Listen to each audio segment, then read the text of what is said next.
बिस्मिल्लाहिर्रहमानिर्रहीम। अस्सलामुअलैकुम व्यूअर्स। आज मैं आप लोग के लिए रमज़ान स्पेशल में स्ट्रॉबेरी मिल्क शेक की एक बहुत ज़बरदस्त सी रेसिपी लेकर आई हूँ। तो इस वीडियो को देखने के बाद आपको पता चलेगा कि स्ट्रॉबेरी हमारी सेहत के लिहाज से कितने फ़ायदे रखती है, और ये भी बताऊंगी कि इसका ये शेक इतना क्रीमी और ज़बरदस्त कैसे बनता है। तो चलिए आइए अपनी रेसिपी स्टार्ट करते हैं। तो शेक बनाने के लिए सबसे पहले मैंने स्ट्रॉबेरीज़ को अच्छी तरह से वॉश कर लिया है।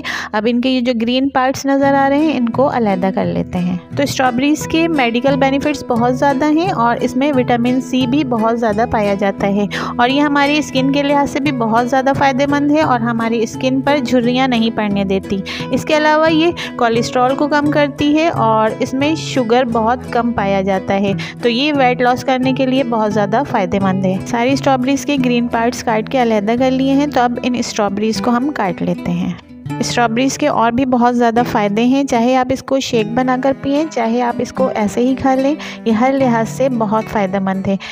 इसके अलावा ये प्यास की शिद्दत को कम करती है, इसलिए रमज़ानुल मुबारक में रोज़ेदारों के लिए तो बहुत ही ज़्यादा फ़ायदेमंद है। इसके अलावा ये शुगर और ब्लड प्रेशर के मरीज़ों के लिए तो बहुत ज़्यादा फ़ायदेमंद है, क्योंकि ये शुगर को कंट्रोल करती है और ब्लड प्रेशर को मेंटेन रखती है और कॉन्स्टिपेशन नहीं होने देती। तो ये थे स्ट्रॉबेरीज़ के फ़ायदे। अब हमने सारी स्ट्रॉबेरीज़ को काट लिया है, तो इनको आधे घंटे के लिए हम फ्रीज़र में रख देते हैं ताकि ये थोड़ी हार्ड हो जाएँ।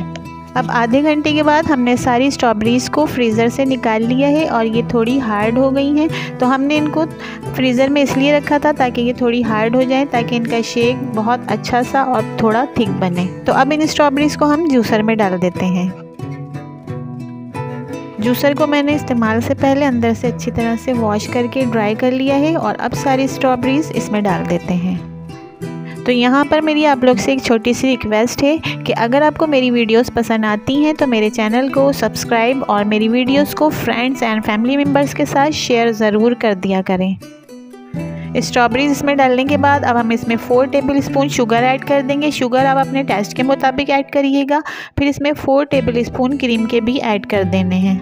क्रीम मैंने इसमें इसलिए ऐड की है ताकि हमारा शेक क्रीमी और थिक बने।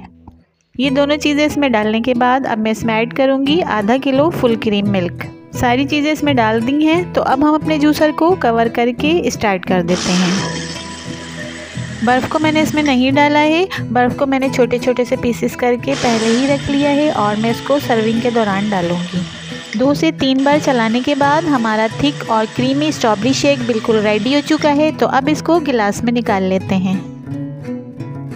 शेक को गिलास में डालने से पहले मैं इसमें बर्फ़ डालूंगी, जिसको मैंने पहले ही छोटे छोटे से पीसेस करके रख लिया था।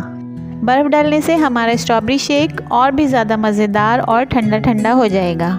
गिलास में बर्फ़ डालने के बाद अब इसमें डालना है स्ट्रॉबेरी शेक, जो हमने बहुत अच्छी तरह से रेडी कर लिया है, और ये थोड़ा थिक और क्रीमी बना है, तो इसको हम इसमें डाल देते हैं।